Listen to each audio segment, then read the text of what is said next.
5 time देखते रहना। 5 है, 15 मिनट पर होगा मुझे। अब हम दूसरा क्वेश्चन करते हैं। तो बच्चों दूसरे क्वेश्चन में अब आपको समीकरण बना के मैं दे दूंगा, उसके बाद अब प्रश्न आप अपने आप कर लेना आगे।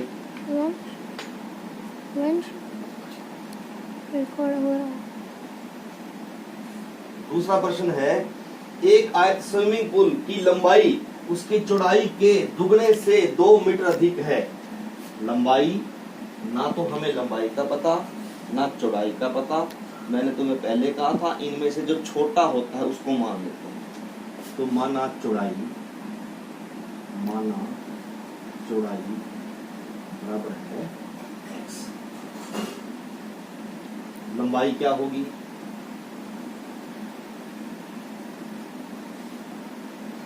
लंबाई है उसके दुगने से 2 ज्यादा है, यानी कि इसका डबल कर दो, उसमें उससे भी 2 ज्यादा है, इसका डबल करेंगे तो क्या हो जाएगा 2x। और 2 अधिक है तो अधिक में 2 जोड़ देंगे, ये क्या बन गया 2x। यदि उसका परिमाप 154 मीटर है तो हमें चौड़ाई पता चल गई, लंबाई पता चल गई। अब परिमाप हमें दिया है 154 मीटर। तो परिमाप का फार्मूला क्या होता है बच्चों? 2 गुना लंबाई जमा चौड़ाई, ये होता है। ये आप छठी क्लास में 6th क्लास से पढ़ते आए हो कि आयत का परिमाप क्या होता है, 2 गुना लंबाई जमा चौड़ाई। तो यह से क्या हो जाएगा 2 गुना लंबाई लिखो, जब जोड़ते हो तो आगे पीछे लिख सकते हो। तो लंबाई पहले लिख देता हूं मैं, 2x जमा 2 लंबाई जमा x चौड़ाई बराबर है 2 की तीनों से गुना करेंगे। पहले तो ये देखते किसके बराबर आता है। तो ये परिमाप हो गया। अब परिमाप कितना आता है 114।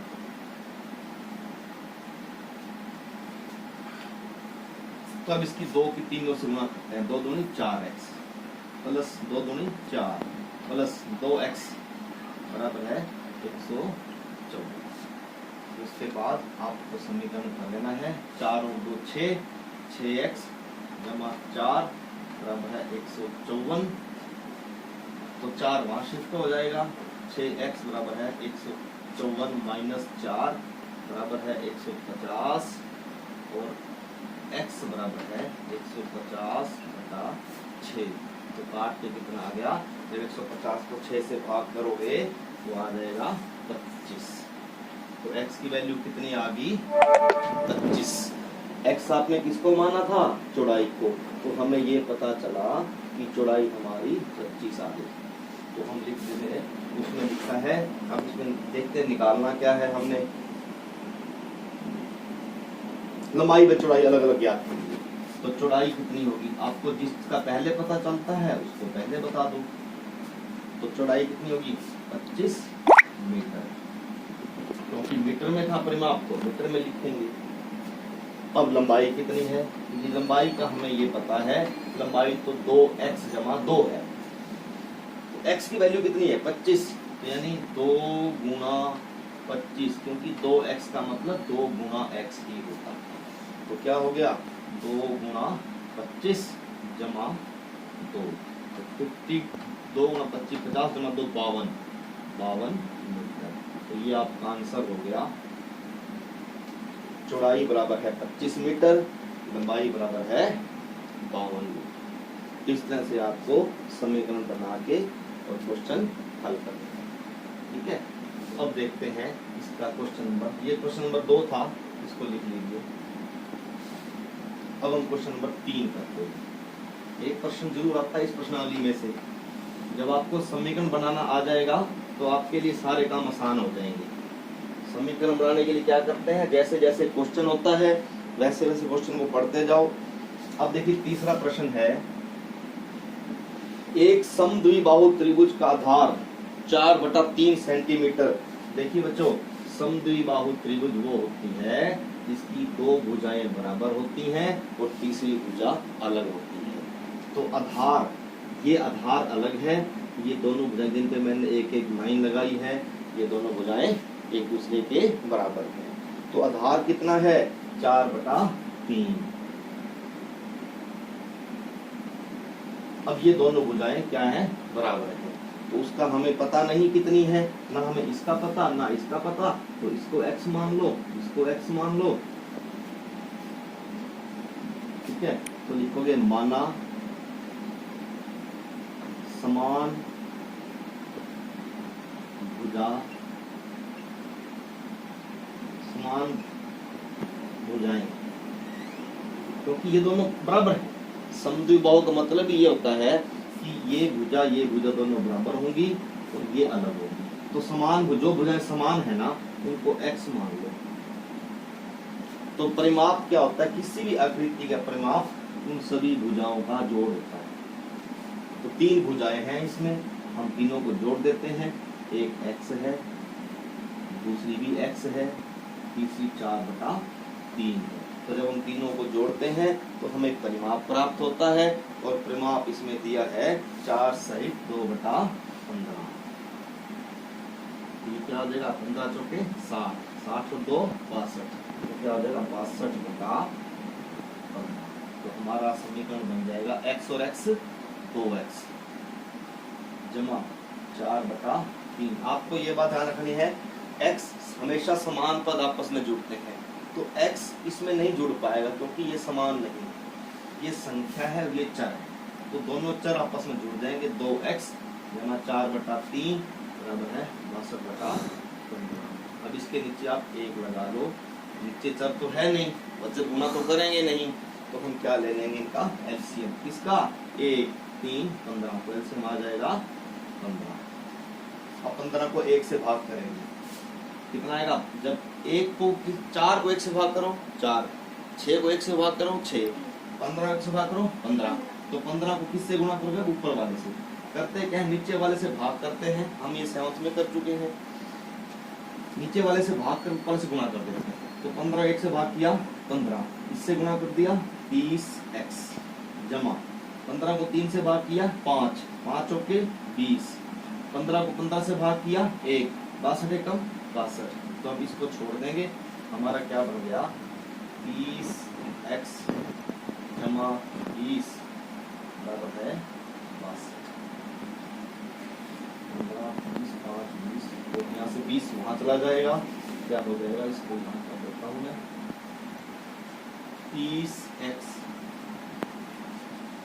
बराबर है 62 माइनस 20, तो 62 में से 20 गया कितना 42, तो क्या हो गया 30x बराबर है 42, और x की वैल्यू क्या हो जाएगी 42/30। तो उसको 6 से कटता है, आप दोनों 6 के फाड़े में आते हैं, 6 सत्ते 42, 6 पंजे 30, तो क्या हो जाएगा 7/5। तो उसने कहा क्या पूछा है कि बराबर भुजाएं ज्ञात कीजिए, तो उसने बराबर लिखा था, मैंने समान लिखा है, समान और बराबर एक ही बात होती है। तो यहाँ पर क्या हो गया, बराबर भुजाएं तो कितनी है, यानी दोनों भुजाएं, अब ये x की वैल्यू 7/5 है, तो ये भी 7/5 होगी, ये भी 7/5 होगी, तो इसकी तीनों भुजाएं हमारे पास आ गई। एक तो हमें दी हुई थी 4/3, तो हमें पता नहीं थी, तो वो हमें पता कर ली है, क्या है 7/5, तो तीनों भुजाएं क्या हो जाएंगी, ये भी 7/5, ये भी 7/5 और तीसरी हो जाएगी 4/3। तो इस तरह से ये क्वेश्चन आपको करना है। हम देखना बेटा कितना हो गया 14 मिनट, अभी 15 होने वाले हैं। 14, एक 5 मिनट और सुना लो, एक क्वेश्चन बता देता हूँ।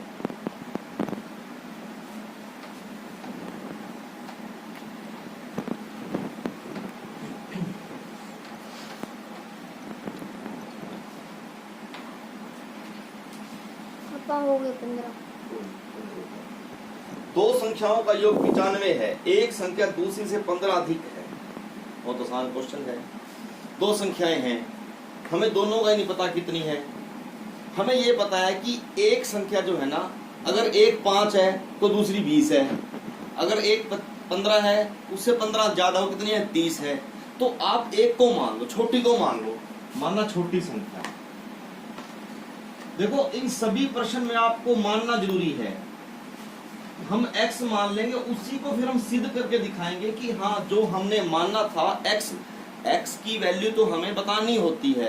तो हम क्या करेंगे, जो हम वैल्यू मानेंगे उसकी वैल्यू बताएंगे कि कितनी आई। तो माना छोटी संख्या x। अब देखो बड़ी क्या होगी, तो बड़ी के बारे में वो क्या लिखता है कि छोटी संख्या से 15 अधिक है।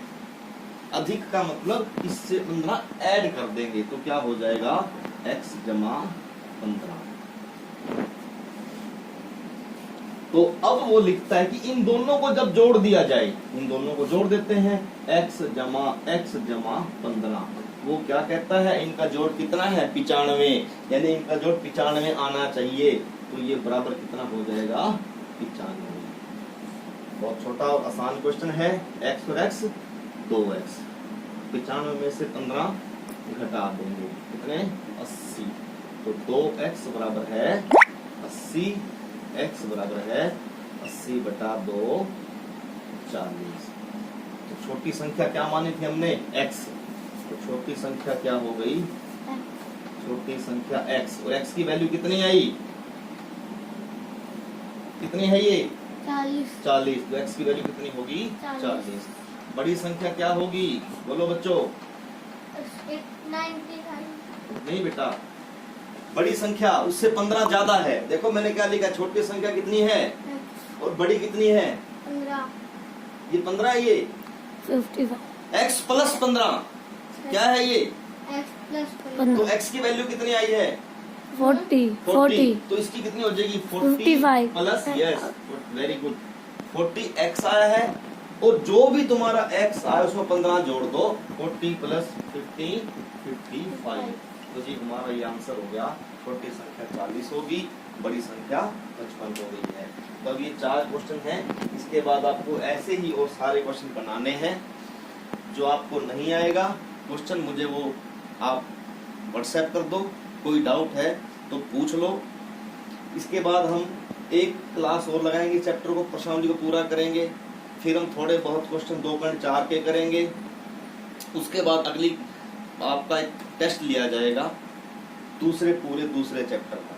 पूरे इस किताब में सबसे इम्पोर्टेंट और सबसे आसान चैप्टर है। ठीक है बच्चों, तो आज के लिए इतना था। कर दो, आप ही कर दो।